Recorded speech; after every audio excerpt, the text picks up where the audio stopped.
Okay, so now we've selected which strike price to buy. The next question is which expiration month to buy.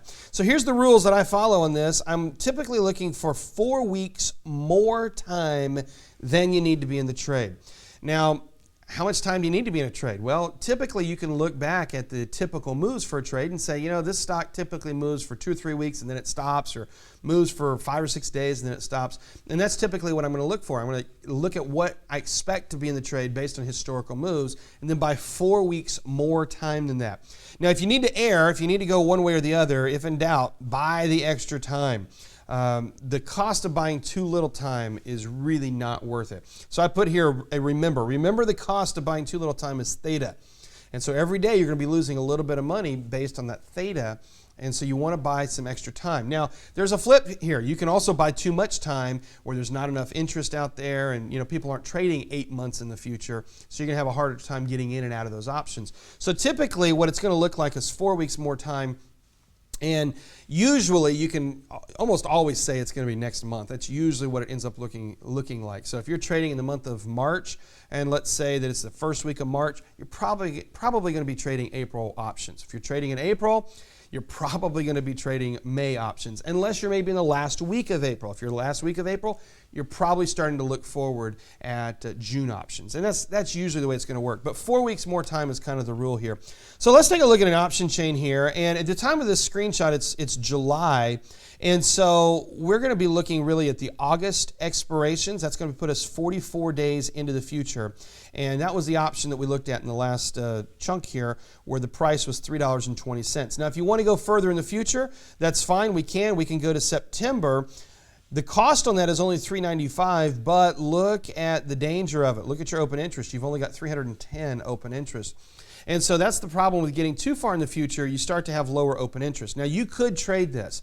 And if you really thought you were going to be in the trade for 4 or 5 weeks, I would actually go on out and buy September, even with the lower open interest, because by the time we get to September, by the time you get to the point where you want to liquidate it, you're going to have the extra open interest in there. You can look historically at a stock.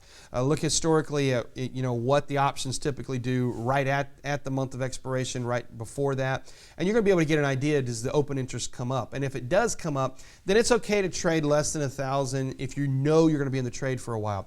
But if you're expecting to be in the trade for a week or two here, don't go buy 4 or 5 months worth of expiration, because it just doesn't serve you, and it's going to be a lot harder to get out of it when you do want to get out of it. I've run into this with students who go out and they'll buy a year's worth of time. They'll go buy a leaps option, for example, and they're going to be in the trade for, in their mind, maybe 2 or 3, 4 weeks, but they buy the leaps option because they think, well, it's going to have a lot more stability to it, and it's not going to have all the time decay. Well, then what happens is in 4 weeks, they want to sell it, and it's still a leaps option. And if you go look at the open interest, there's hardly any open interest on it, and they can't liquidate the trade. I have an example from a student a few years ago. She had the same scenario I just described to you. She'd been in the trade for 4 or 5 weeks. It was actually a profitable trade. She wanted to get out of it, but when she went to sell it, she couldn't. And she had the trade open for like 2 or 3 days, and nobody was buying the option.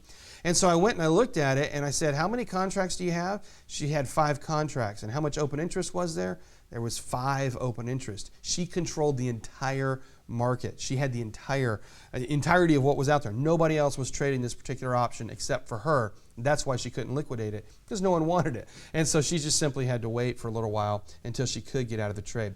That's the cost of buying too much time. So again, about 4 weeks in the future, beyond what you expect to need, is going to be ideal. Let's take another look here, and I want to show you, I've put another month's worth of time on the screen, and you can see the October expiration actually has plenty of open interest. So the August expiration has the open interest. October has it. Why would September be so low? Remember, we just saw that September was only 300 or so. The answer is the September option was just released. October was released as a quarterly earlier in the year. The September was just released, and it's taken a while for that open interest to get built up. But it will build up. That's why I say it is okay to trade that September in this scenario, because you can look ahead and behind a month and see, hey, that open interest is coming in. This isn't a stock that people aren't trading. You'll be okay with that. So this was an example that I wanted to show you. I thought it would really help you out kind of seeing that.